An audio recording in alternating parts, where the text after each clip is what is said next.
ನಮಸ್ಕಾರ ಗೆಳೆಯರೆ, ಈ ಆರ್ಟಿಕಲ್ ಅಲ್ಲಿ ನೀವು ನೋಡ್ತಾ ಇರಬಹುದು ಹೈಜಾಕ್ ಆಗಿದ್ದ ಶಿಪ್ ಇಂದ 15 ಭಾರತೀಯರನ್ನ ಉಳಿಸಿದ್ದಾರೆ ಅನ್ನೋದನ್ನ. ಹಾಗೇನೆ ಗೆಳೆಯರೆ, ಇಂಡಿಯನ್ ಕಮಾಂಡೋಸ್ ಅವರು ಇದನ್ನ ಒಂದು ಆಪರೇಷನ್ ಮುಖಾಂತರ ಕಂಪ್ಲೀಟ್ಲಿ ಸ್ಯಾನಿಟೈಸ್ ಮಾಡಿದ್ದಾರೆ. ಯಾಕಂದ್ರೆ ಇಂಡಿಯನ್ ಓಷಿಯನ್ ಅಲ್ಲಿ ಇಂಡಿಯನ್ ನೇವಿಗೆ ಎಷ್ಟು ಕ್ಯಾಪಬಿಲಿಟಿ ಇದೆ ಅನ್ನೋದನ್ನ ತೋರಿಸುವುದಕ್ಕೆ.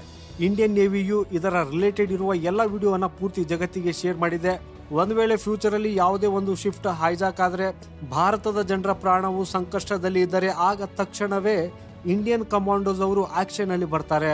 ಹಾಗೇನೆ ಇಲ್ಲಿ ಇಂಡಿಯನ್ ನೇವಿಯ ಸ್ಪೋಕ್ ಪರ್ಸನ್ ಅವರು ಒಂದು ಟ್ವೀಟ್ ಮಾಡಿರೋದನ್ನ ನೀವು ನೋಡ್ತಾ ಇರಬಹುದು. ಇದು ಬಹಳಷ್ಟು ಇಂಪಾರ್ಟೆಂಟ್ ಇನ್ಫಾರ್ಮೇಶನ್ ಆಗಿದ್ದು ಇದನ್ನ ಇವರು ಶೇರ್ ಮಾಡಿದ್ದಾರೆ. ಇದರಲ್ಲಿ ಅವರು ಏನ್ ಬರೆದಿದ್ದಾರೆ ಅಂದ್ರೆ, ಇಂಡಿಯನ್ ನೇವಿಯವರು ಸ್ವಿಫ್ಟ್ ರೆಸ್ಪಾನ್ಸ್ ಅನ್ನ ಮಾಡಿದ್ದಾರೆ ಹಾಗೂ ಯಾರು ಹೈಜಾಕ್ ಮಾಡುವ ಪ್ರಯತ್ನವನ್ನ ಮಾಡ್ತಿದಾರಲ್ಲ, ಅಂದ್ರೆ ನಿನ್ನೆಗೆ ನಾರ್ತ್ ಅರೇಬಿಯನ್ ಸಿಯಲ್ಲಿ ಹೋಗ್ತಾ ಇರುವ MV ಲೀಲಾ ನಾರ್ತ್ ಫಾಲ್ಕ್ ಶಿಪ್ ಅನ್ನ ಸೋಮಾಲಿಯಾದ ಪೈರೇಟ್ಸ್ ಅವರು ಹೈಜಾಕ್ ಮಾಡುವ ಪ್ರಯತ್ನವನ್ನ ಮಾಡಿದಾಗ ಅದರ ನಂತರ ಏನಾಗ್ತದೆ ಅಂದ್ರೆ, ಇಂಡಿಯನ್ ನೇವಿ ಹೈಜಾಕರ್ಸ್ ಅನ್ನ ಕೆಟಗರಿಕಲಿ ವಾರ್ನ್ ಮಾಡುತ್ತೆ.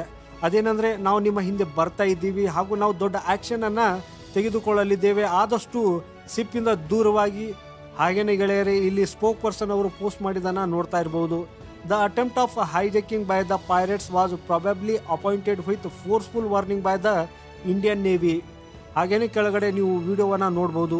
ಇಲ್ಲಿ ನೀವು ನೋಡ್ತಾ ಇರಬಹುದು, ಇದೇ ಆ ಒಂದು ಕಾರ್ಗೋ ಶಿಪ್ ಆಗಿದೆ. ಇದನ್ನ ಸೋಮಾಲಿಯಾದ ಪೈರೇಟ್ಸ್ ಹೈಜಾಕ್ ಮಾಡುವ ಪ್ರಯತ್ನವನ್ನ ಮಾಡಿದರು. ಅದರ ನಂತರ ಅಕ್ಕಪಕ್ಕದ ಶಿಪ್ ಇಂದ ಮೊದಲಿಗೆ ಇಂಡಿಯನ್ ನೇವಿಯು ದೂರದಿಂದಲೇ ಅವರಿಗೆ ವಾರ್ನಿಂಗ್ ಅನ್ನ ಕೊಟ್ಟಿತ್ತು. ನಾವು ದೊಡ್ಡ ಆಕ್ಷನ್ ಅನ್ನ ತೆಗೆದುಕೊಳ್ಳಲಿದ್ದೇವೆ, ಡ್ರೋನ್ ತೆಗೆದುಕೊಂಡು ಬರ್ತಾ ಇದ್ದೇವೆ, ನಮ್ಮ ಹತ್ರ ಪೊಸಿಡೋ ಇದೆ ಹಾಗೂ ಅದರ ನಂತರ ನಮ್ಮ ಹತ್ತಿರ ಕಮಾಂಡರ್ ಕೂಡ ರೆಡಿಯಲ್ಲಿದ್ದಾರೆ ಅಂತ. ಗೆಳೆಯರೆ, ಇಲ್ಲಿ ನೀವು ಈ ವಿಡಿಯೋದಲ್ಲಿ ನೋಡ್ತಾ ಇರಬಹುದು, ಈ ಶೇಪ್ ಅಲ್ಲಿ ಇಂಡಿಯನ್ ನೇವಿಯಲ್ಲಿ ಇರುವ ಕಮಾಂಡೋಗಳು ತಕ್ಷಣ ಶಿಪ್ ಮೇಲೆ ತಲುಪಿ ಈ ಶಿಪ್ ಅನ್ನ ಕಂಪ್ಲೀಟ್ಲಿ ಸ್ಯಾನಿಟೈಸ್ ಮಾಡಿದರು.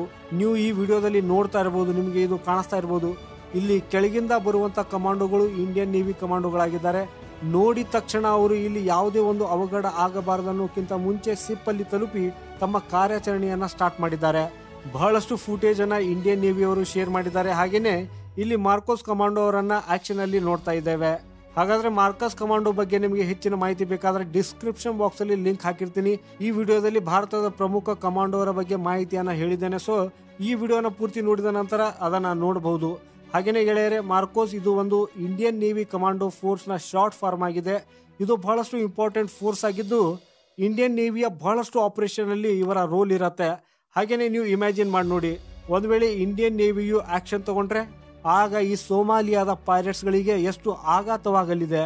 ಹಾಗೇನೆ ಗೆಳೆಯರೆ, ಈ ಸೋಮಾಲಿಯಾದ ಪೈರೇಟ್ಸ್ ಗಳ ಬಗ್ಗೆ ಬಂದಿರುವಂತ ಬಹಳಷ್ಟು ರಿಪೋರ್ಟ್ ಗಳಲ್ಲಿ ಏನು ಹೇಳಲಾಗಿದೆ ಅಂದ್ರೆ, ಇವರು ಶಿಪ್ ಗಳನ್ನ ಕಬ್ಜಾ ಮಾಡಿ ಜನರಿಗೆ ಸಾಯಿಸುತ್ತಾರೆ ಮತ್ತು ಕಂಟ್ರಿಗಳಿಗೆ ಹರಾಸ್ಮೆಂಟ್ ಮಾಡ್ತಾರೆ.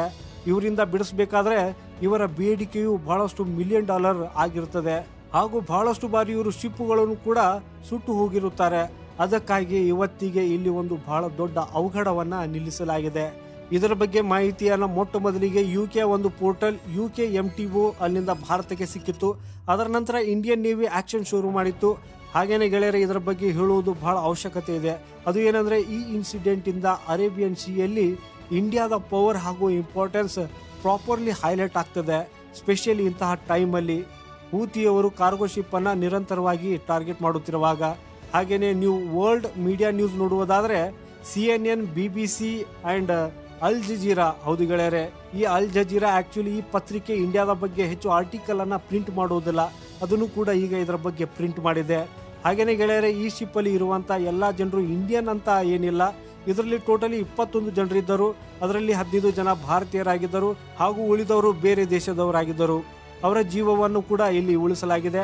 ಹಾಗೇನೆ ನಿಮಗೆ ಹೇಳೋದಾದ್ರೆ, ಇಂತಹ ಹೈಜಾಕ್ ತನ್ನ ಮೊದಲನೇ ಬಾರಿಯಲ್ಲಿ ನಿಲ್ಲಿಸುವುದು ಬಹಳ ಕಷ್ಟಕರವಾಗಿರುತ್ತದೆ. ಇದರಿಂದ ವರ್ಲ್ಡ್ ವೈಡ್ ಮೀಡಿಯಾದವರು ಇಂಡಿಯನ್ ನೇವಿಯವರು ಕೇವಲ ಈ ಶಿಪ್ ಅನ್ನು ಉಳಿಸುವುದಲ್ಲದೆ ವಾರ್ ಶಿಪ್ ನ ಅಡಿಷನಲ್ ಡಿಪ್ಲಾಯ್ಮೆಂಟ್ ಅನ್ನ ಹೆಚ್ಚಿಗೆ ಮಾಡಿದ್ದಾರೆ ಅನ್ನೋ ರಿಪೋರ್ಟ್ ಅನ್ನು ಮಾಡಿದ್ದಾರೆ. ಯಾಕಂದ್ರೆ ನಾಳೆಗೆ ಇನ್ನೊಂದು ಬೇರೆ ಇನ್ಸಿಡೆಂಟ್ ಆಗಬಾರ್ದು ಅನ್ನೋ ಉದ್ದೇಶದಿಂದ. ನೋಡಿ ಗೆಳೆಯರೆ, ಸೋಮಾಲಿಯಾದ ಪೈರೇಟ್ಸ್ ಎಲ್ಲಿರ್ತಾರೆ ಅನ್ನೋದನ್ನ ನಾನು ನಿಮಗೆ ಈ ಮ್ಯಾಪ್ ಅಲ್ಲಿ ತೋರಿಸ್ತೇನೆ ಹಾಗೂ ಇಲ್ಲಿ ಪೈರೇಟ್ಸ್ ನ ಇಶ್ಯೂ ಯಾಕೆ ಬರ್ತದೆ ಅನ್ನೋದನ್ನು ಕೂಡ ನಿಮಗೆ ತಿಳಿಸ್ತೇನೆ. ಇಲ್ಲಿ ನೀವು ಏಷ್ಯಾದ ಮ್ಯಾಪ್ ಅನ್ನ ನೋಡ್ತಾ ಇರಬಹುದು. ನೋಡಿ ಗೆಳೆಯರೆ, ಇಲ್ಲಿದೆ ನಮ್ಮ ಪ್ರೀತಿಯ ಭಾರತ ಹಾಗೂ ಈ ಕಡೆ ನೋಡಿ ಸೋಮಾಲಿಯಾ ಇದೆ. ಇದು ಸುಮಾರು 1,70,00,000 ಜನಸಂಖ್ಯೆವಾಗಿರುವಂತಹ ದೇಶವಾಗಿದೆ. ಹಾಗೇನೆ ಸೋಮಾಲಿಯಾದ ಮೇನ್ ಪ್ರಾಬ್ಲಮ್ ಏನಂದ್ರೆ, ಓವರ್ ದಿ ಇಯರ್ ಇಲ್ಲಿ ಸರ್ಕಾರ ಕೊಲಾಪ್ಸ್ ಆಗ್ತಾ ಇರ್ತವೆ.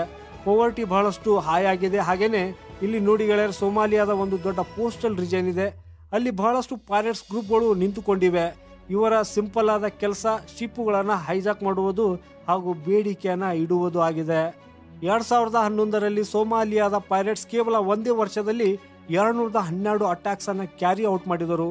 ಇದರಿಂದ ವರ್ಲ್ಡ್ ಬ್ಯಾಂಕ್ದವರಿಗೆ ಸಾಕಾಗಿ ಹೋಗಿತ್ತು. ಯಾಕಂದ್ರೆ ವರ್ಲ್ಡ್ ಎಕನಾಮಿಗೆ ಪ್ರತಿ ವರ್ಷ $18 ಬಿಲಿಯನ್ ಲಾಸ್ ಆಗ್ತಾ ಇತ್ತು. ಅದನ್ನು ಕೇವಲ ಈ ಸೋಮಾಲಿಯಾದ ಪೈರೇಟ್ಸ್ ಇಂದ.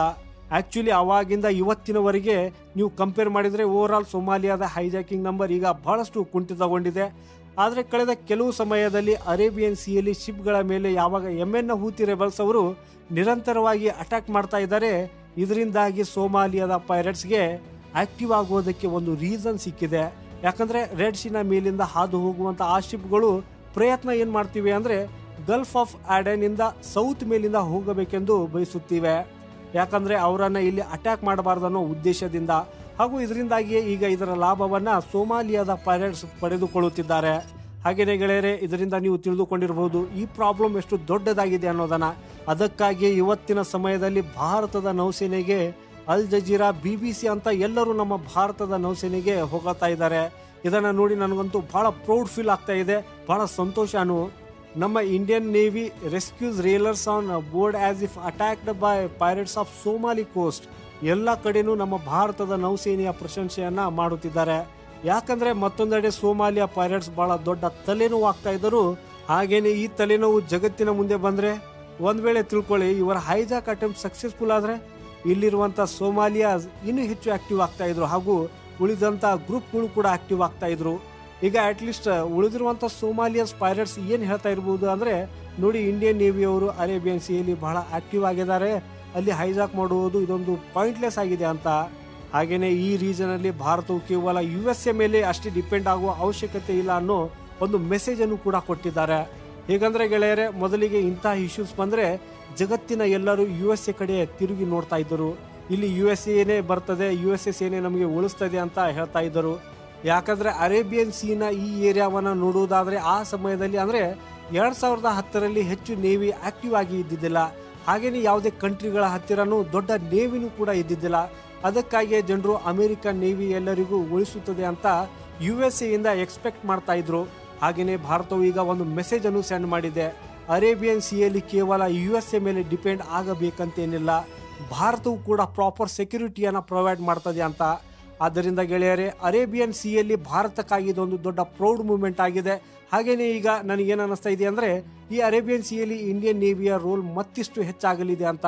ಹಾಗೇನೆ ಫ್ಯೂಚರ್ ಅಲ್ಲಿ ಇದಕ್ಕೆ ಸಂಬಂಧಪಟ್ಟಂತೆ ಮತ್ತಷ್ಟು ಹೆಚ್ಚು ನ್ಯೂಸ್ ಬರಬಹುದು. ಹಾಗೇನೆ ಏನಾದರೂ ಈ ರೀತಿಯ ಮಾಹಿತಿ ಬಂದ್ರೆ ಆದಷ್ಟು ಬೇಗ ನಿಮಗೆ ತಿಳಿಸಲು ಪ್ರಯತ್ನವನ್ನ ಮಾಡ್ತೇನೆ. ಅದಕ್ಕೆ ಅಪ್ಡೇಟ್ ಇರುವುದಕ್ಕಾಗಿ ಚಾನೆಲ್ ಅನ್ನು ಸಬ್ಸ್ಕ್ರೈಬ್ ಮಾಡಿ. ಸಿಗೋಣ ಮುಂದಿನ ವಿಡಿಯೋದಲ್ಲಿ ಮತ್ತೊಂದು ಇಂಟ್ರೆಸ್ಟಿಂಗ್ ಮಾಹಿತಿಯೊಂದಿಗೆ. ನಮಸ್ಕಾರ.